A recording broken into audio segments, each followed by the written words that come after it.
Assalamu alaikum, dear students. Welcome you, Spear Group of Colleges. Today we will discuss the sixth biology, जो कि chapter 20, 26 और 27 पे consisted है paper इसका.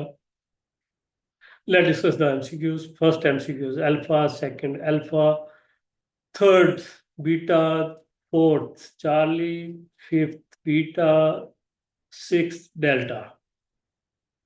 Enlist the ecosystem in Pakistan. तो पाकिस्तान के अंदर जो इकोसिस्टम है उनके नाम लिखने हैं. ट्रॉपिकल है, ग्रासलैंड है, डेजर्ट है और टंड्रा. लिम्फेटिक जोन का आपने बताना है कि ये वो जोन है जहाँ पे लाइट पेनिट्रेट होती है, फोटोसिंथेसिस सपोर्ट होती है, फाइटोप्लैंक्टन्स इंक्लूड साइनोबैक्टीरिया और वो सारे मौजूद होते हैं. तो इसके मतलब आपने बताना है. प्लांट्स के नाम लिखने हैं. कोई से प्लांट जो है अल्पाइन और वॉलियर में, जैसे पाइनस है, पाइनस विल्चियाना है, पाइनस रुस्पराई, एबी स्पिंड्रो, पिशर सिम्थियाना है, सिट्रस दुधारा वगैरह.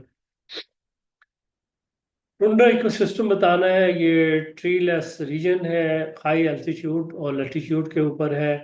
इसमें आर्ट्री का और टुंड्रा जो है वो मौजूद है, और अल्पाइन टुंड्रा. इसकी टाइप्स दोनों बतानी है आपने.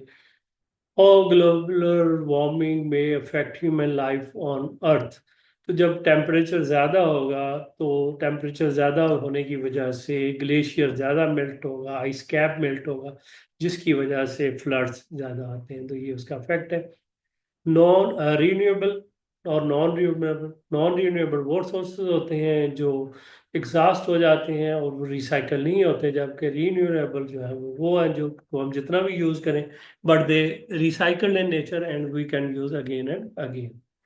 और साथ में एग्जांपल्स आपने बतानी है. Hydroelectric power is better fossil fuel क्योंकि पोल्यूशन कॉज करता है, और जबकि हाइड्रो इलेक्ट्रिक पावर जो है इसमें फॉसिल की निस्बत, यानी कि एक तो ये चीप ही है, सस्ता है.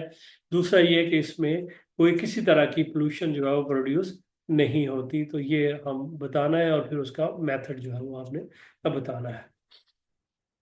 एसिड रेन क्या होती है? Right any two fact. Acid rain आपको पता है बर्निंग ऑफ फॉसल फ्यूल जो है वो डिस्चार्ज करती है, जिससे सल्फर के ऑक्साइड्स और नाइट्रोजन के ऑक्साइड्स एयर में जाते हैं, जो कि बाद में सल्फ्यूरिक एसिड और नाइट्रिक एसिड बनाते हैं. जब ये बारिश पड़ती है तो ये उसके साथ ज़मीन पे आते हैं, जिसको हम एसिड रेन कहते हैं. और ये एसिडिफाई करते हैं लेक्स को, फॉर्म्स को, फॉरेस्ट को. फिर उसके साथ साथ एसिड वाटर ड्रेनेज करता है जितने भी मिनरल्स होते हैं ज़मीन के अंदर उनको भी. और फिर ये ऑर्गेनिज्म जो होते हैं, माइक्रो ऑर्गेनिज्म और डिकम्पोजर्स को किल करता है, जो कि पानी के अंदर होते हैं. इसी तरह से उसके इम्पैक्ट जो है आप बता सकते हैं. DNA fibre coiled tightly. क्यों क्वाइल्ड? न्यूक्लियोसोम की सूरत में ये टाइट होता है. उसकी वजह क्या है? हिस्टोन प्रोटीन्स होती हैं जिनमें है पॉजिटिव चार्ज, जबकि नॉर्मल प्रोटीन जो है वो नेगेटिवली चार्ज होती हैं. तो क्योंकि हिस्टोन पॉजिटिवली चार्ज है और फॉस्फेट ग्रुप जो होता है वो नेगेटिवली चार्ज है, इसलिए ये टाइटली एक दूसरे के साथ कंबाइन कर जाते हैं. जेनेटिक कोड की definition: combination of three nucleotides जो कि किसी एक अमाइनो एसिड्स को कोड कर सकते हैं. कोई एक एग्जांपल जैसे AGA या AUG, कोई भी आप एग्जांपल उसकी बता सकते हैं. Do you know how much information one human chromosome contain? Comments. तो आपको पता है कि एक टिपिकल ह्यूमन क्रोमोसोम जो है दैट है 140 मिलियंस न्यूक्लियोटाइड्स. और ये न्यूक्लियोटाइड्स जो हैं ये इक्वल, अगर हम इनको देखें तो बुक बनती हैं, जो कि 280 बुक्स बनती हैं, जिसमें हर बुक जो है वो 1000 पेजेस की होगी और हर पेज के ऊपर 500 वर्ड्स होंगे. मेटासेंट्रिक वो क्रोमोसोम्स हैं जिनका सेंट्रोमियर जो है वो सेंटर में है, और जो कि सब मेटासेंट्रिक, सॉरी, सब मेटासेंट्रिक वो होते हैं जिनका centromere away from the centre होता है, प्रोड्यूसिंग टू अनइक्वल आर्म्स. और इस तरीके से ये शेप स्ट्रक्चर जो है वो बनाते हैं, अटेन करते हैं. इसी तरह से जो टीलोसेंट्रिक है उसमें सेंट्रोमियर जो है that is attach at the end of the chromatid. तो लिहाजा ये आई शेप होते हैं इन anaphase. Point mutation, give example. Point mutation जो है that is the change in the few nucleotide, the sequence of DNA nucleotide, अगर उसमें फ्यू न्यूक्लियोटाइड्स के अंदर चेंज आ जाती है, अल्ट्रेशन आ जाती है, तो ये पॉइंट म्यूटेशन है, जिसमें सिकल सेल एनीमिया और फेनाइल कैप्टोनूरिया वगैरह की एग्जाम्पल्स आते हैं। नॉनसेंस जो है वो कोडान्स बताने हैं आपने। नॉनसेंस कोडान जो होते हैं वो ए यू डबल यू ए जी और यू जी ए, तीन हैं जो किसी भी अमाइनो एसिड्स को कोड नहीं करते। फिर लास्ट क्वेश्चन था कि how is termination translation terminated. Translation termination कैसे होती है? तो जैसे ही मैसेंजर आरएनए के ऊपर जो नॉनसेंस कोडान या स्टॉप कोडान आता है, तो उसको कोई भी ट्रांसफर आरएनए रीड नहीं करता, तो लिहाजा उसकी जगह पे जो रिलीजिंग फैक्टर होता है वो वहां पे आके बाइंड करता है, और राइबोसोम के दोनों जो यूनिट्स होते हैं, स्मॉल और लार्ज सब यूनिट्स, उनको अलग-अलग कर देता है। तो इस तरीके से ट्रांसलेशन टर्मिनेशन हो जाती है। पेपर बी है T6 का, तो पहले में आंसर अल्फा है, सेकंड में बीटा है, थर्ड में जजमान, और थर्ड थर्ड क्योंकि सिंध में होता है, जजमान में चोलस्तान है, तो ये इन प्रिपरेटे हैं, मैचिंग है मिस मैचिंग दूसरे लफ्जों में। ग्रासलैंड है वही नो बूडी, तो पेरिस डेल्टा है इसमें, और फिफ्थ का डेल्टा है, सिक्स का चार्ली है। पहला, how balance in the neutral can be upset, कैसे हो सकता है? तो तीन उसकी चीजें बतानी है आपने कि फूड प्रोड्यूस ना हो, फूड को ज्यादा कंज्यूम किया जाए, या डके जो है वो प्रॉपरली ना हो सके। डेमोग्राफी जो है, डेमोग्राफी ह्यूमन पॉपुलेशन और उसके ऊपर जो चीजें अफेक्ट कर रही होती हैं उनकी स्टडी को कहते हैं। सिर्फ डेफिनेशन ही आपने बतानी है। Reforestation, afforestation. रिफॉरेस्टेशन होती है कि जहाँ से आपने दरख्तों को काटा है उनको रिप्लांटेड करें, और रिफॉरेस्टेशन कहलाता है। जबकि एफॉरेस्टेशन जो है एस्टेब्लिशमेंट ऑफ न्यू फॉरेस्ट है, जहाँ पे पहले फॉरेस्ट मौजूद नहीं होता। प्लैंकटन, उनकी टाइप्स बतानी है। प्लैंकटन्स माइक्रोस्कोपिक फ्लोटिंग ऑर्गेनिजम्स को कहते हैं। अगर वो डिफ्टिंग प्लांट्स हैं तो फाइटो हैं, और अगर डिफ्टिंग एनिमल्स हैं तो फिर जूओप्लैंक्टन्स हैं। हाइड्रोस्फीरिक इकोसिस्टम यानी कि वाटर जो है, एक्वेटिक इकोसिस्टम जो है, उसकी दो करेक्टरिस्टिक, टेम्परेचर का बता दें, एब्जॉर्प्शन ऑफ एनर्जी का बता दें, और भी है लाइट पेनिट्रेशन वगैरह में है। पेरिस और सवाना का डिफरेंस है। पेरिस जो है ये ऐसे ग्रासलैंड है जहाँ पे जो टेम्परेट क्लाइमेट्स में होते हैं और इनमें बड़ी ट्रीज मौजूद नहीं होते। सुहाना जो है ये ट्रॉपिकल क्लाइमेट्स में होते हैं और इनमें बड़ी ट्रीज होते हैं।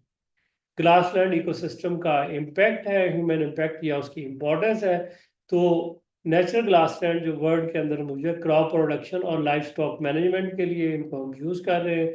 देयर इज एस्टिक कंडीशन, सॉइल इरोजन और सैलिनिटी इन दीज ग्रासलैंड, तो only small fertile words grassland is under cultivation. Grassland जो है वो ग्राइजिंग को करते हैं, और इस तरीके से रिडक्शन होती है हर्बेज वगैरह की, सॉइल इरोजन से बचत। हेट्रोक्रोमेटन डिफर फ्रॉम जूपर। हेट्रोक्रोमेटन जो है वो पार्ट है क्रोमोसोम का, जो क्रोमेटन का, जो कि टाइटली बॉन्डेड है और कभी भी अनकॉइल्ड नहीं होता, परमानेंटली कंडेंस। और जो कंडेंस नहीं होता, यानी कि सिर्फ कंडेंस होता है ड्यूरिंग द सेल डिवीजन, और उसके बाद ओपन फॉर्म में रहता है, और यहाँ से डीएनए जो है मैसेंजर आरएनए बनाता है, और ये एक्टिव फॉर्म होता है, और इसमें रेप्लिकेशन हो रही होती है। उसके बाद है G semi conservative replication. Replication जो है ये सेमी कंजर्वेटिव है।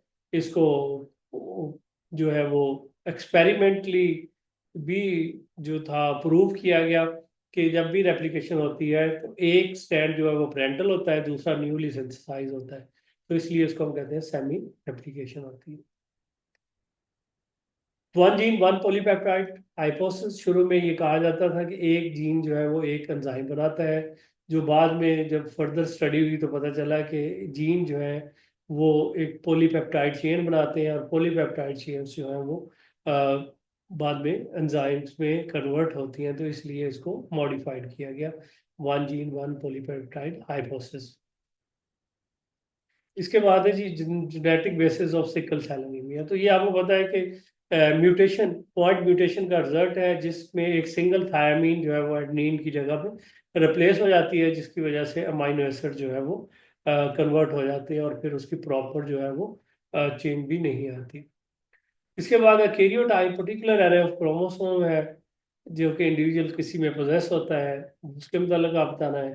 देन इम्पोर्टेंस ऑफ प्रमोटर जो है और ट्रांसक्रिप्शन में इसका क्या रोल है, तो प्रमोटर जब नहीं होगा तो इनिशिएशन और ट्रांसक्रिप्शन नहीं हो सकती, क्योंकि प्रमोटर इज द साइट जहाँ पे आरएनए पॉलीमरेज ने आके बाइंड करना है, और फिर आप प्रोकैरियोट और यूकैरियोट के प्रमोटर जो साइट्स हैं उनके मतलब आप बताएंगे। क्रोमोसोमल अबरेशन जो है, that is the last question, जिसमें जो मेगा चेंज होती है क्रोमोसोम के अंदर, और इस चेंज की वजह से क्रोमोसोम नंबर जो है वो चेंज हो जाता है डिप्लॉयड या हैप्लॉयड में, और बिग चेंज होती है। और अमूमन इसमें मेजर चेंज होने की वजह से सम टाइम डिलीशन हो जाती है, इंसर्शन हो जाती है, इन्वर्शन हो जाती है, क्रोमोसोम नंबर कम भी या ज़्यादा भी हो सकता है, और डुप्लीकेशन भी हो सकती है। तो ये सारी इसकी कॉजेज हैं जो कि इसके साथ रिलेटेड है।